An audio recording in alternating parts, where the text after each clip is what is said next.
Hello everyone, a Dvar Torah for you to take with you the Shabbos. We believe that everybody is given a certain amount of years in this world, and after those years that a person is given, they are taken from this world. There's actually a debate in the Gemara in Yevamos between Rabbi Akiva and the sages whether it's possible for a person to be granted more years than he was originally allotted. They debate over the psukim when Hashem, by the mouth of the prophet, is talking to Chizkiah HaMelech. Chizkiah originally did not marry because he saw with prophecy that he would have a child that would be wicked, and therefore he chose not to marry so as to not have wicked children. And the prophet basically comes to him and says, you can't play God, you can't decide whether to fulfill the commandments or not. There's a commandment to build a family, and therefore you must get married, and you'll leave Hashem to run his world with your children. So Chizkiah does tshuva, he repents, and he ends up getting married. And the prophet tells him, because you've repented, I'm adding to your life years. So Rabbi Akiva says that just means that he gained back the amount of years that he originally lost because of his sin. In other words, God granted him, let's say, 100 years.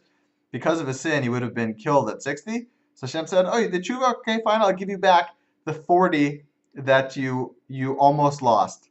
And the sage says, no, it says, I'm giving you extra years. I'm adding to your life years, which means that originally he was allotted, let's say, 100.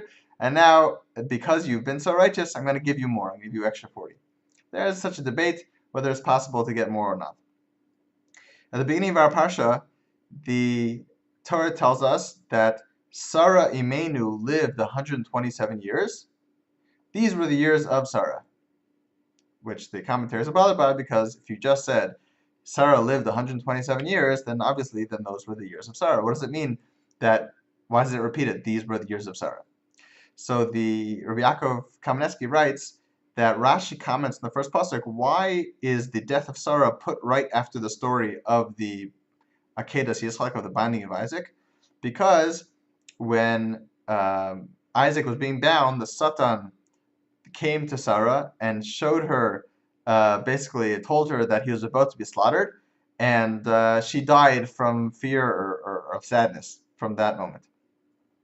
So that's why I put the death of Sarah right after the Akedas Yitzchak, to tell you that one was the cause of the other.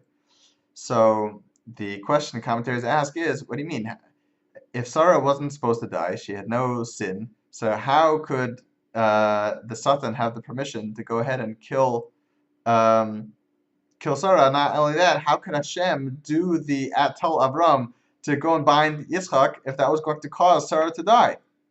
It's a very strong question. So Yaakov Kamenetsky says that's why it repeats it.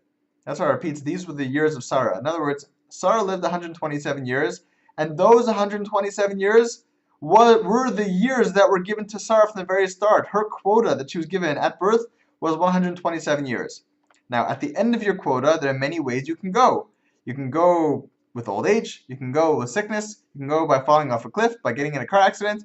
Happened to be that the way that the Satan made it happen, that the angel of death made it happen, that Sarah should finish her 127 years, was by telling her that Yitzchak was being bound and was about to be slaughtered by Avram.